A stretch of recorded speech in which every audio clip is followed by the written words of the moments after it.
Afternoon. As we've been reporting since early this morning, the United States, along with partner nations Bahrain, Jordan, Saudi Arabia, Qatar, and the United Arab Emirates, struck ISIL targets in Syria overnight. The U.S. military used a combination of fighter, bomber, and remotely piloted aircraft and Tomahawk land attack missiles to conduct the precision strikes against specific ISIL targets. Joining us now from the Pentagon is spokesman Rear Admiral John Kirby. Thank you, sir, for joining us this afternoon. My pleasure. Thanks for having me.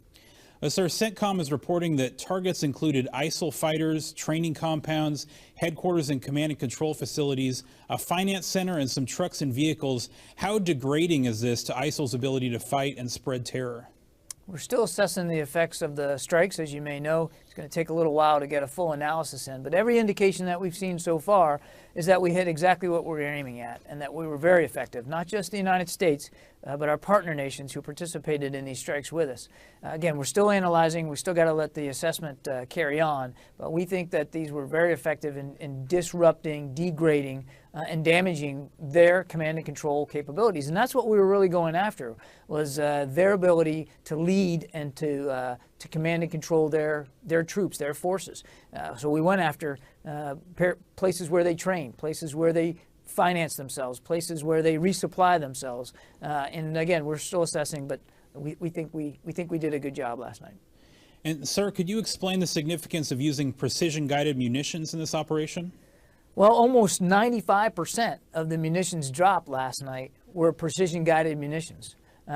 So we know that that gives us great comfort in terms of the effectiveness of the strikes themselves, but it also it speaks a lot to the degree to which we tried to avoid collateral damage and civilian casualties. And we were trying to get after very specific capabilities that they have, and in order to do that, we wanted to be as precise and as lethal as we could be. And again, we think we were. More than 160 munitions were dropped on targets overnight, and so far we have no indications at all that there was any significant collateral damage. And does ISIL have popular support in the targeted areas? ISIL, whatever support that they have anywhere they are, is out of fear and intimidation. They're based their whole structure on a warped ideology, which is just brutal and barbaric at its very root. And we have seen that even those sympathetic Sunni populations have now begun to turn on ISIL and start to either leave the group or certainly stop supporting the group. So there's no way that a group like this is going to, obviously survive with this brutal ideology that they espouse. And we do think that they are further isolating themselves simply by virtue of how they conduct themselves. That doesn't mean they're less dangerous, doesn't mean we're taking our eye off it, doesn't mean we can get lazy here. They still pose a significant threat to our interests in the region, to our people, to our facilities, and eventually they have global aspirations, eventually possibly a threat to the homeland. And so what's the significance of the Arab nations participating in these strikes? It's hugely significant, and the Secretary is very grateful for the leadership of General Austin and his staff as they put together and help build, in collaboration with our state colleagues, this very modern regional coalition to conduct these strikes inside Syria. As you know, 5 Arab nations participated in these air operations. Not all of them conducted strikes, most of them did, but they all participated willingly, and they participated publicly. And we're grateful for that. And it's not insignificant at all that when going after a group like this, which has so violated the essential elements of Islam, that we had Arab partners standing side by side with us. And so is this coalition or joint operation indicative of the way we'll fight going forward? I think we've seen over the last 13 years that we're not going to go to war as a single service anymore. We're going to go jointly. And we certainly are going to go with coalition partners, allies, and friends. That is the way we've been operating for more than a decade, and I think you can expect going forward, and no matter what part of the world we're talking about, we're going to go forward with allies and partners. One of the key components of Secretary Hagel's priorities, when he talks about his priorities, people, capabilities, partnerships, number 3. And he really means it. We've got to have willing partners around the world helping us with our missions, with our operations, helping us better understand the cultures in which we're operating, but also contributing to the burden sharing, to the load of military operations around the world.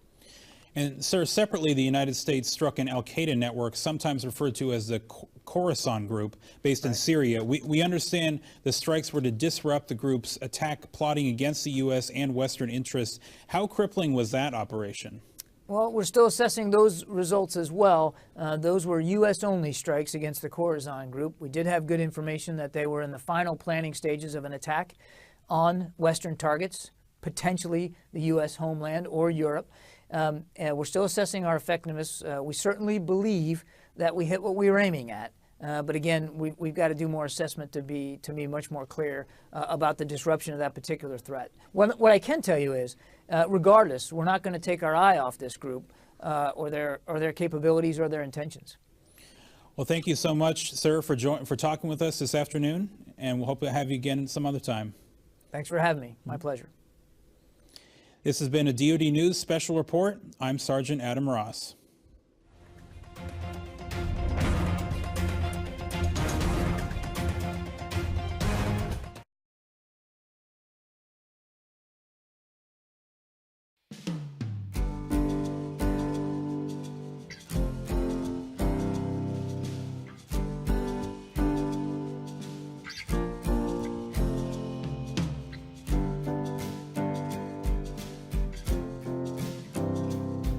U.S. forces carried out more airstrikes against ISIL targets in Syria and Iraq Monday night and Tuesday, using bomber and remotely piloted aircraft. A statement released by U.S. Central Command says 2 strikes were conducted over Syria and a 3rd in Iraq. Yesterday, in an interview with DOD News, Pentagon spokesman Rear Admiral John Kirby called targeted airstrikes successful. We wanted to be as precise and as lethal as we could be. And again, we think we were. More than 160 munitions were dropped on targets overnight, and so far we have no indications at all that there was any significant collateral damage. And does ISIL have popular support in the targeted areas? ISIL, whatever support that they have, anywhere they are, is out of fear and intimidation. They're based their whole structure on a warped ideology, which is just brutal and barbaric at its very root. And we have seen that even those sympathetic Sunni populations have now begun to turn on ISIL and start to either leave the group or certainly stop supporting the group. Rear Admiral Kirby added that the targeted areas included places where ISIL forces train, finance, and resupply themselves.